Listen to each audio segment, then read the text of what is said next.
É, Bom, então está na nossa segunda aula ali, né? Eu já deixei disponibilizada a primeira aula, onde eu falei um pouco sobre a SAP e também a primeira parte de cálculo de carga térmica, né? Que faz parte então do projeto. Nessa aula de hoje aqui, eu vou dar continuidade então aí, né? Depois se você puder dar uma olhada aí na outra aula, e qualquer dúvida também você pode falar, certo, Everton? Certo. E então, deixa eu só compartilhar a tela aqui. Bom, então o projeto, ele calculei a minha carga térmica, como mostrei na aula passada, a gente precisa então ter a questão da seleção de equipamentos e o dimensionamento do sistema. Então, com a carga térmica eu dimensiono, né, qual aparelho utilizar, e também alguns parâmetros que eu devo levar em consideração, como por exemplo, vazão de ar de insuflamento, né? Então, por exemplo, o ar de suflamento ele tem que ser suficiente para atender o espaço, ou seja, ele tem que atender igualmente todos os ambientes, principalmente se eu estiver lidando ali com grandes edifícios, né, grandes espaços, para, né, todos que tenham igualmente a mesma vazão de ar. E por isso tem que ter aquela questão de pressão também, né? A pressão tem que ser igual e também a vazão. Por exemplo, vamos supor que é dutado e é um segmento, e chega lá no final a pressão for menor, eu não consigo, então, o ar sendo climatizado lá naquele último ambiente. Então, eu preciso que ele seja, né, tenha a mesma vazão, por isso que eu tenho que garantir pressão, né, suficiente para ser insuflado em todos os ambientes de forma igualitária. Outro tipo de vazão é o de ar externo de renovação. E até porque a gente faz inspiração e expiração. A gente inspira oxigênio e expira CO2, né? Então, de certa forma, a gente tem que renovar o nosso oxigênio, né, para manter, então, para não gerar, por exemplo, problema de saúde, né? Então, o ar de renovação precisa ter um certo nível de metro cúbico horário ali para poder ser renovado, até para não ter a baixa na saturação de O2, a gente sabe que dá problema. Então, aquele exemplo clássico que eu falo é do ar-condicionado, por exemplo, a gente está andando de carro no período noturno, né? Então, por exemplo, liga o ar-condicionado. Então, a gente aperta aquela tecla de recirculação, ou seja, a gente fecha toda a tomada de ar externo que tem no ambiente. Aí, com o passar do tempo, o que acontece? A gente vai inspirando, inspirando, CO2, não entra oxigênio, então diminui o O2 e aumenta o CO2. E o que vai acontecendo? O CO2 vai aumentando a concentração no nosso corpo, tende a dar sonolência. Então, por isso que a recomendação é de noite, periodicamente, o que você faz? Desliga aquela parte de recirculação, mantém então a entrada de ar externo para poder renovar o ar, para a gente não ter esse perigo, principalmente de dormir, né?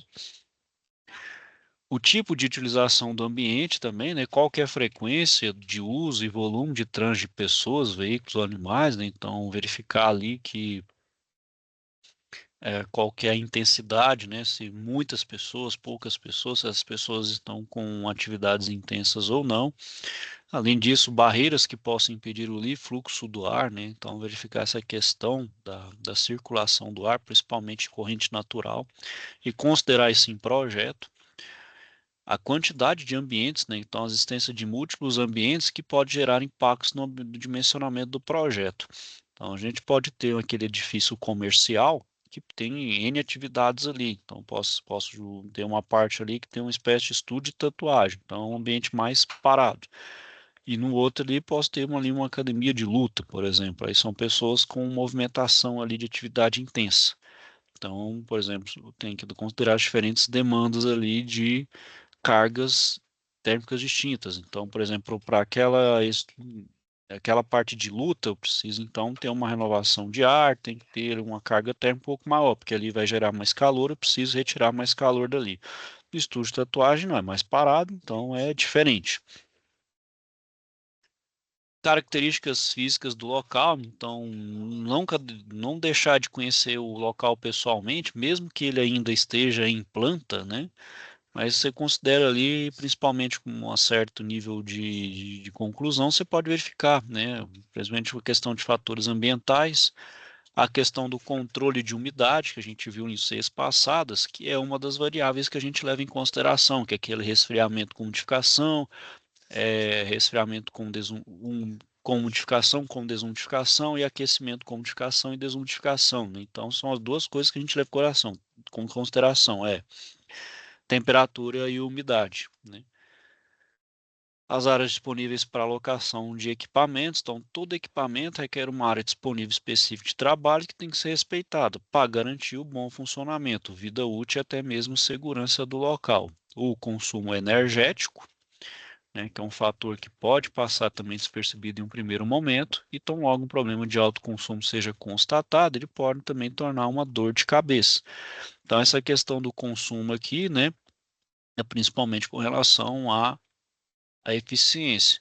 Então, por exemplo, você também quer fazer aquela certificação de prédio eficiente, né, com aquele selo lá da RTQC, né, que é o prédio, aí você tem que seguir aquela norma própria do Inmetro, né? Então, você tem que seguir todas aquelas diretrizes para você certificar aquele prédio que ele é de eficiência energética, ou seja, ele consegue ser climatizado utilizando o mínimo de ar-condicionado, né? Ou seja, não tem um gasto muito grande aí. Aí já é uma outra norma. Isso aqui é bom até para a questão da eficiência, então você gasta menos energia. E isso é positivo, né? Quanto melhor a nossa eficiência, menos a gente gasta energia. E por fim, o mais importante aqui é a questão da orçamentação do cliente, né? Então, o seu cliente está disposto a investir? Quanto ele está disposto a investir? É muito pouco, né? Então, por exemplo, ele está disposto, por exemplo, a investir num VRF ou num sistema muito robusto, sistema Schiller, né? Então depende, né, do tanto o seu cliente está disposto a gastar.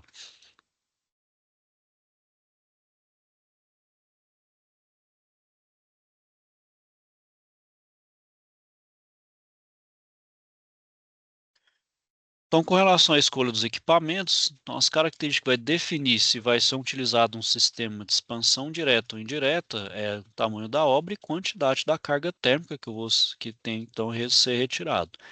E outro fator é a fase de construção do empreendimento, pois o sistema de expansão indireta ele vai requerer maiores espaços, né, principalmente aqui os sistemas chiller, né, em relação aos de expansão direta. Então, por isso, o empreendimento em fase de projeto pode oferecer maior flexibilidade quanto ao tipo de sistema a ser utilizado. Então, você analisa preliminarmente e depois faz uma decisão mesmo. Vai utilizar uma expansão direta ou indireta. Bom, então qual que é uma regra aí, né? Qual que é uma regra de, de projeto? Para empreendimentos pequenos, por exemplo, prédios residenciais e prédios comerciais, a gente utiliza o sistema de expansão direta. Vai exigir equipamentos de menor porte e uma infraestrutura mais enxuta. Já empreendimentos de maior porte, então, por exemplo, prédio comercial, hospital e centro industrial, né, galpões industriais, vai exigir então os sistemas de expansão indireta, que vai exigir equipamentos de maior porte e permitir instalação.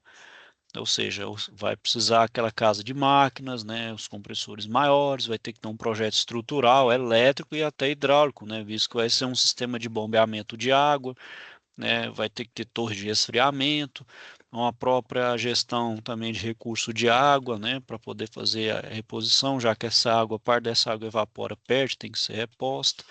Então já tem que ser uma coisa mais, né, um projeto mais bem elaborado, né, mais complexo.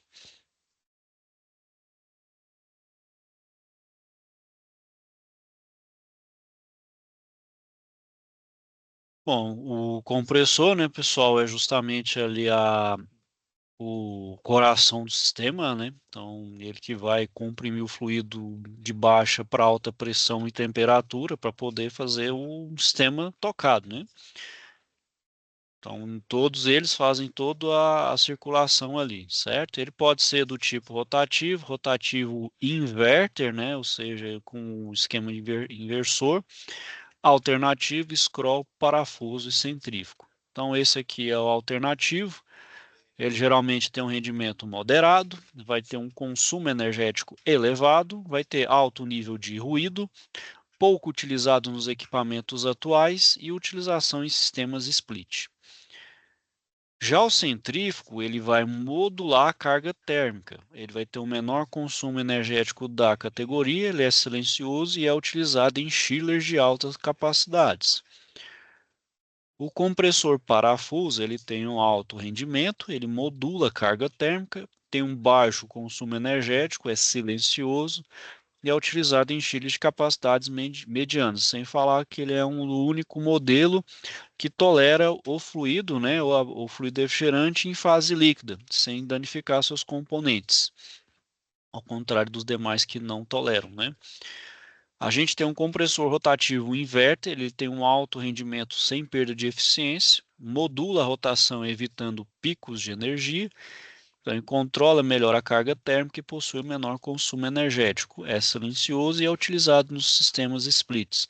Então ele consome bem menos energia do que o rotativo convencional, justamente para evitar esses picos de energia, né? Que o convencional ele tem aquele pico, né? Então aciona, vai, desliga, aciona, desliga.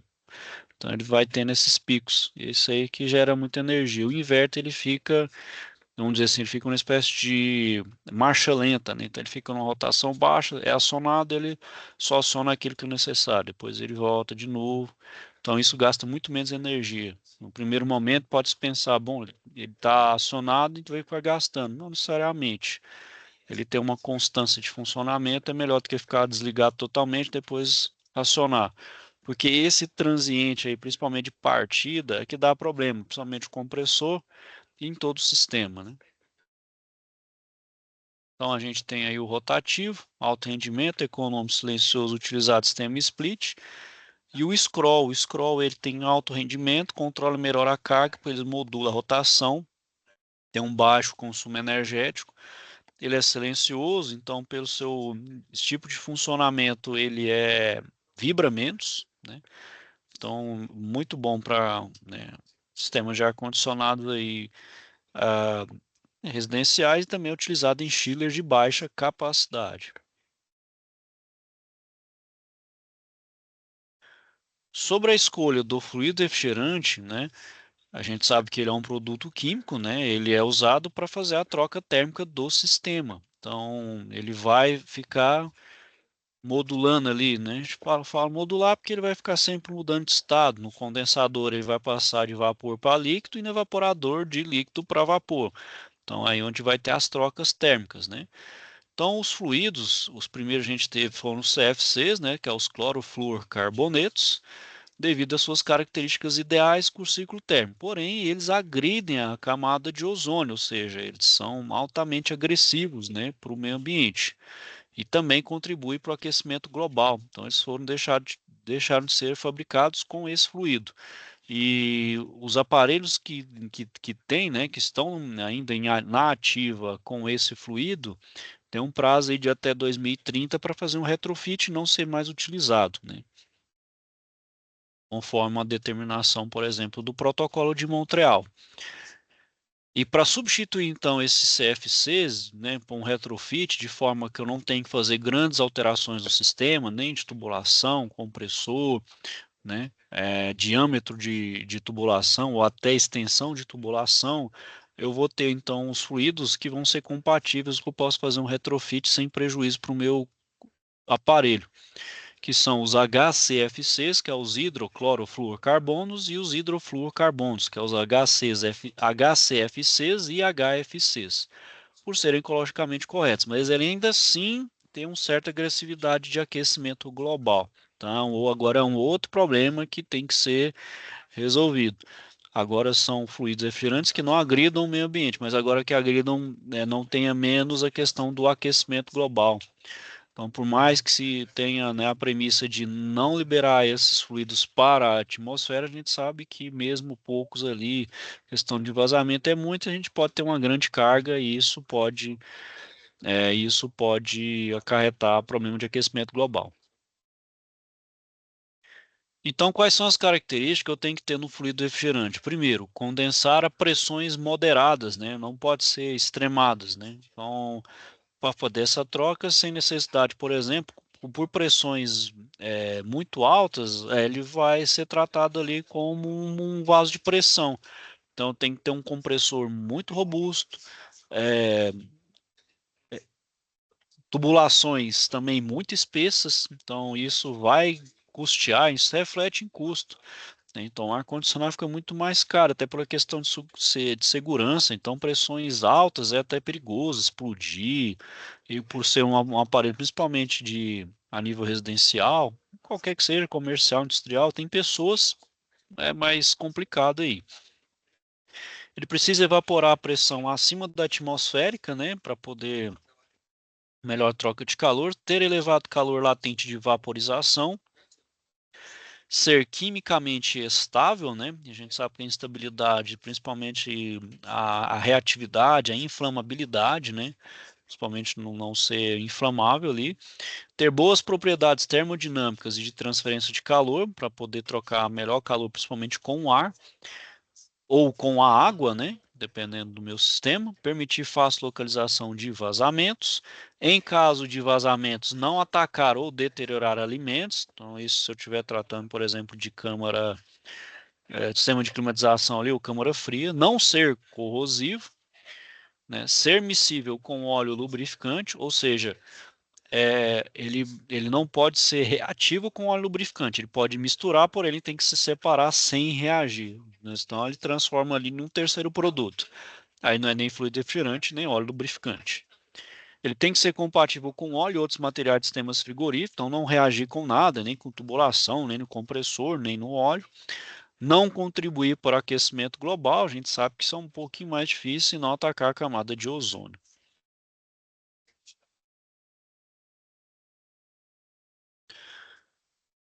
Bom, então o sistema de expansão direto, pessoal, ele é um sistema fechado, ele circula o refrigerante e o próprio fluido refrigerante realiza o processo de resfriamento do sistema por meio da retirada do calor do ambiente e transporte para o meio externo. Então, esses sistemas e equipamentos são divididos, então, de acordo com o seu tipo de funcionamento. Então, vai ter o tipo de compressor, o uso de dutos, quantidade de equipamentos do mesmo conjunto, eficiência do sistema, capacidade térmica e outras características. Então, por exemplo, o sistema acoplado, né, são equipamentos de pequenas capacidades que a gente vê aí, né, os splits, o ACJ, é, os cassete 4 vias, né, o piso-teto, então ele torna o sistema incluso em apenas um único equipamento. Então, tem o ar-condicionado portátil. Então, ele tem um gabinete muito parecido com um climatizador, né? Então, ele tem gabinete portátil apoiado no piso, não tem unidade externa, tem baixas capacidades térmicas, ele é utilizado em residências, não necessita de instalação, possui tubulação para a saída do ar quente do condensador que deve ser descartado no meio externo, e o dreno é por meio de compartimento interno descartado manualmente. Então aqui é um ar-condicionado que exige, né, mais do nosso trabalho para poder descartar, principalmente ar quente, fazer dreno. Então ele tem um custo baixo de manutenção, né, até porque ele é bem simples, um custo acessível, só que ele vai ter um alto ruído, já que o aparelho vai estar, o compressor ali está dentro do ambiente. O outro é o aparelho de ar-condicionado de janela. Ele não precisa de espaço externo para instalação de condensadora, né? Tá tudo acoplado no equipamento só, evaporador e condensadora e o compressor bem no meio. Tem que ser embutido em parede vertical, geralmente pode ser tanto no chão quanto no mais em cima. Aqui próximo ao chão, o problema é que ele vai gastar mais energia, pela aquela questão de diferença de densidade do ar, né? Ele tem a tubulação de dreno livre ao ambiente externo, né, já é fora, um custo baixo de manutenção, um custo acessível, só que ele vai ter um alto ruído, visto que o compressor está próximo, então você vai ter um barulho mais e o próprio funcionamento do compressor transmite vibração para a parede. Isso também gera vibração, pode ter um certo tremor e isso pode ser incômodo, né? O sistema split, que ele vai dividir, né, o evaporador do condensador e tem esses 7 tipos. Então a gente tem o split com gabinete high wall, os mais utilizados, né? Então ele vai ter instalação de evaporador aparente em parede vertical, vai ter que ter o espaço interno para instalar a condensadora, né, onde está ali também o compressor. Ele é de baixas capacidades térmicas, a gente tem aí isso high wall de 12.000, né? Pelo menos 12.000, é utilizado em residências e comércio. Tem fácil instalação, né? Então, seguindo ali o manual, principalmente o evaporador, fazer ele bem niveladinho, né? Fazer o corte na parede para passar a tubulação, instalar a tubulação, a parte elétrica, o condensador também em nível, nunca inclinar ele por causa do compressor, não pode inclinar em hipótese nenhuma, né, nivelado, né, sem anteparo, sem parte ali para poder circular o ar, tá tudo certo. Tubulação frigorífica embutida em alvenaria, um dreno feito por gravidade com tubulação embutida em alvenaria. Então o dreno tem que ter a parte ali para ele poder escoar ali. Um custo baixo de manutenção, um custo de equipamento relativamente acessível e evaporador interno silencioso.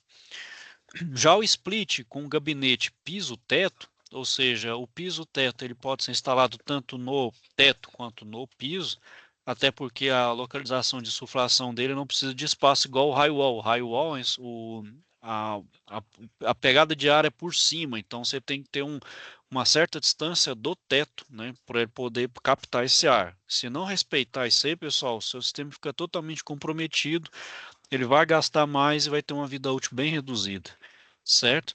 Então, ele tem um gabinete semelhante ao high-wall, como falei, ele pode ser instalado aparente tanto em parede vertical ou no piso. Vai ter espaço externo, que é evaporadora também da mesma forma. Tem capacidade térmica mais elevada, então você vai ver ali de 24, 36 mil BTUs.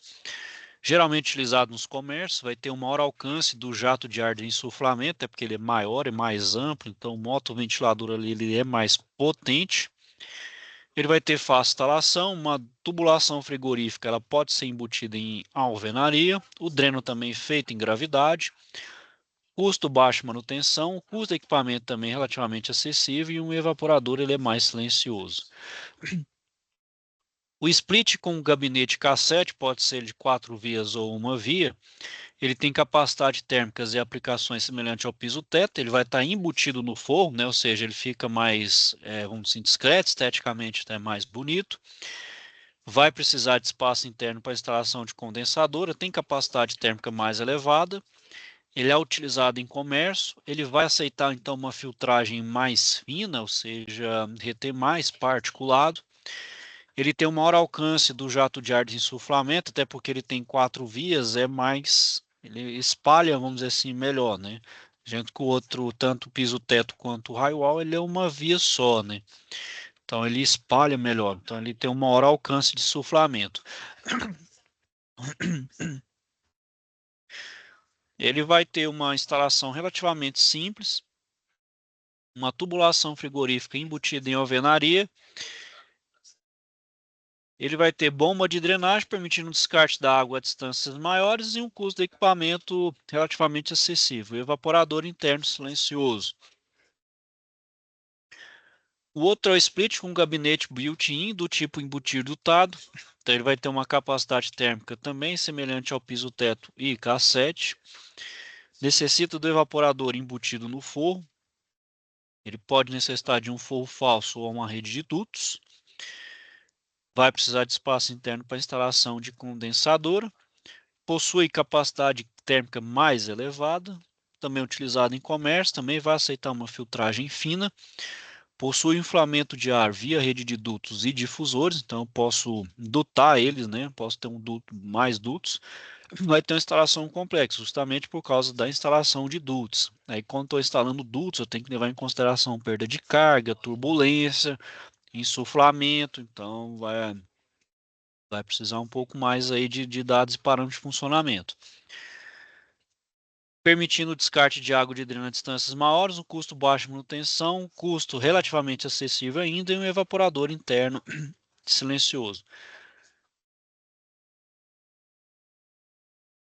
O splitão dotado, ele vai ter gabinete robusto de grandes proporções, instalação de evaporador fora do ambiente climatizado, necessita de área técnica, ele vai necessitar de espaço externo para a instalação de condensadora, ele vai possuir capacidades térmicas elevadas, vai ser utilizado também em comércio e indústria, vai aceitar filtragem fina, vai necessitar de redes de dutos para insuflamento e retorno de ar, possui uma instalação complexa, ele tem uma tubulação frigorífica aparente ou embutida em alvenaria, Geralmente tem um dreno feito por gravidade com tubulação embutida em alvenaria, um custo de manutenção elevado.